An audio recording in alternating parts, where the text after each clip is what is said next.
ningependa kabla mwezi huu wa 4 haujaisha,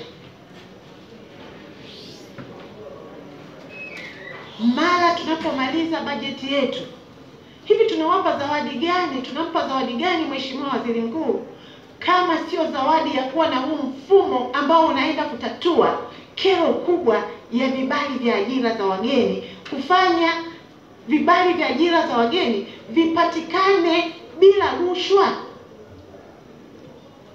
Mfumo ndio utatutoa kwenye tatizo la rushwa kwenye vibali vya wageni. Unachukuaje rushwa? Ndugu Katibu Mkuu, tunawafuatilia hawa na wanakumbuka. Nimeshafukuza wengi tu kwa kamishna wa kazi, na sasa nadhani tutaendelea kuwafukuza wengi. Tumewaondoa. Wakati mwingine sisi tumemaliza kushughulikia vibali hivyo. Ninazo hizo taarifa na ninaomba nikuagize Katibu Mkuu, chukua na hili. Tunapovirudisha idarani kwao, hawa wanachelewa kuviishu, kuvitoa kwa wahusika. Sasa sababu ya kuchelewa kuvitoa kwa wahusika ni nini? Hapo ndipo tunataka tuulizane. Hivi kama sisi vibali tumeshamaliza, na hiyo kazi nimempa naibu waziri hapa, kamishna wa kazi pale, wanamaliza na kuna watu responsible wa kuhakikisha vibali vimeshapitishwa ama vimekuwa rejected. Mwenye kibali lazima apate taarifa na tena vinakuwa uploaded kwenye mfumo. Lakini vibali vinasainiwa wiki 2, watu hawaja-upload hicho kibali. Wanasubiri nini? Kuna nini hapo?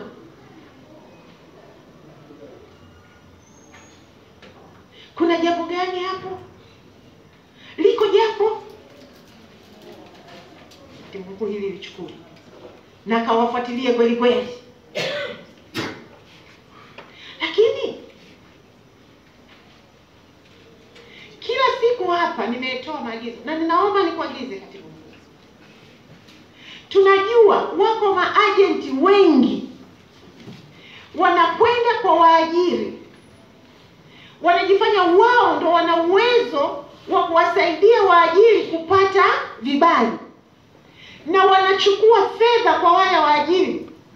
Na wanapochukua fedha kwa wale waajiri, inaonekana ni kama ofisi ya Waziri Mkuu ndio inachukua fedha kwa wale waajiri kwa ajili ya kutafuta vibali. Tunasema sisi tunawainvite waajiri wote, wawekezaji waje wafanye application online, na hasa kama mfumo wetu ungekuwa uko tayari, tunaondoa hiyo tatizo. Niliagiza Katibu Mkuu na naomba hilo litekelezwe. Nikutanishieni hawa maafisa rasilimali watu kwenye hayo makampuni makubwa yote, tukaeni nao pamoja, tuzungumze nao. Niliagiza hili swala muda mrefu Katibu Mkuu, ninaomba litekelezwe ndani ya muda mfupi. Tukutane nao, tuwasikilize wana nini cha kusema kwetu, na tuwaambie. Mimi nimeshakutana nao baadhi yao ofisini kwangu, na nimegundua iko michezo michafu inayofanyika nje ya ofisi yetu, lakini inapoharibika ofisi inayochafuliwa ni ofisi yetu, kwa sababu kuna watu vishoka wanachukua fedha kwa wawekezaji, wanachukua fedha kwa waajiri kwa ajili ya kuja kutafuta vibali, lakini hiyo kazi sio yao.